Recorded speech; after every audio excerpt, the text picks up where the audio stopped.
Assalamualaikum warahmatullahi wabarakatuh. Hamdan wa salaman amma ba'du. Bismillahirrahmanirrahim. Qalu subhanaka la ilma lana illa ma 'allamtana innaka antal alimul hakim.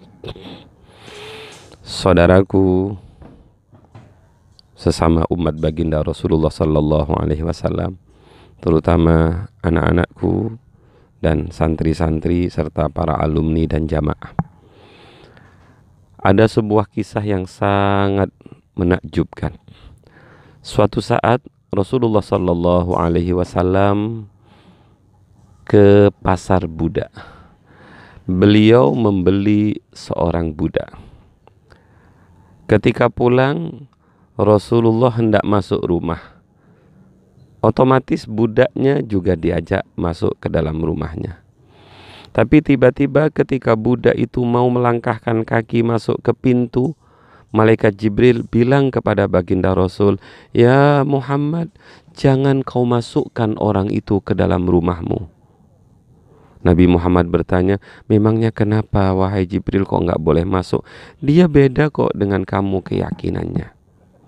Akhirnya baginda Rasul yang sangat santun itu mengatakan, "Mohon maaf mas, engkau tidak perlu masuk ke dalam rumah saya karena engkau hari ini juga saya merdekakan. Hari ini juga engkau saya merdekakan." Budak ini kemudian tersenyum sambil berkata, "Ya terima kasih Muhammad kalau saya dimerdekakan. Tapi tolong dong beri saya pesangon. Beri saya uang atau beri saya makanan untuk bekal perjalanan saya." Setelah Rasulullah bertanya kepada istrinya, "Wahai adik, adakah makanan yang bisa diberikan kepada orang ini?" Kemudian sang istrinya mengatakan, "Ada ya Rasul, beberapa butir kurma pemberian dari tetangga." "Ya tolong dibungkus," kata Kanjeng Nabi. Begitu butir-butir kurma itu diserahkan, pergilah sang budak yang sudah dimerdekakan ini pulang. Entah kemana kita tidak paham. Tidak berapa lama malaikat Jibril datang lagi kepada baginda Nabi. Kemudian malaikat Jibril berkata, "Ya Muhammad, panggil budakmu itu, suruh masuk dia ke dalam rumahmu." Nabi Muhammad kemudian keheranan, "Lah ini gimana wahai Jibril? Baru saja kamu mengatakan gak boleh masuk karena agamanya berbeda.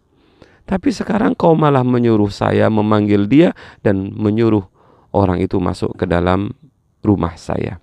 Sudahlah panggil dulu Muhammad, nanti saya jelaskan." Berlalilah Nabi Muhammad mengejar sang budak itu dan alhamdulillah tersusul budak itu. Begitu dibawa oleh baginda Nabi, kemudian disuruh masuk oleh baginda Nabi, Nabi bertanya kepada pemuda itu. Sebelumnya Nabi bercerita, "Wahai saudaraku, awalnya engkau tidak boleh masuk ke dalam rumahku ini karena engkau tidak seagama dengan saya, karena engkau tidak percaya kepada Allah, tidak percaya kepada saya. Tapi kemudian malaikat Jibril menyuruh saya memanggil kamu untuk boleh masuk ke dalam rumah ini. Saya tanya, apa yang engkau lakukan sehingga malaikat Jibril berubah pendapat, sehingga Allah kemudian menyuruh memanggil kamu, memasukkan kamu ke dalam rumah saya ini?" Kata pemuda ini, "Ya Rasul, tengah perjalanan itu ketika saya hendak makan bekal yang engkau berikan itu, tiba-tiba ada seorang fakir miskin berkata, 'Wahai orang yang berjalan, tolong beri saya, tolong bagi saya makanan karena saya amat sangat butuh.' Akhirnya tanpa berpikir panjang, saya berikan makanan itu." Kemudian Nabi Muhammad bertasbih, "Subhanallah, Allahu Akbar. Sedekah yang kamu berikan itu mampu merubah kamu dari yang asalnya dimurkai oleh Allah, kemudian menjadi orang yang dirahmati, disayangi, dan mendapatkan hidayah dari Allah." Akhirnya budak itu bersyahadat, "Asyhadu an la ilaha illallah wa asyhadu annaka Rasulullah."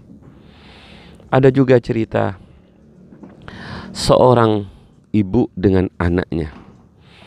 Ketika sang ibu ini mau memakan kurma bersama anaknya yang masih kecil.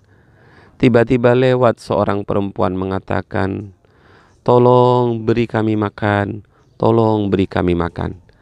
Akhirnya anak-anakku, makanan yang sudah mau dimasukkan ke dalam mulutnya itu nggak jadi diberikan kepada orang fakir miskin itu.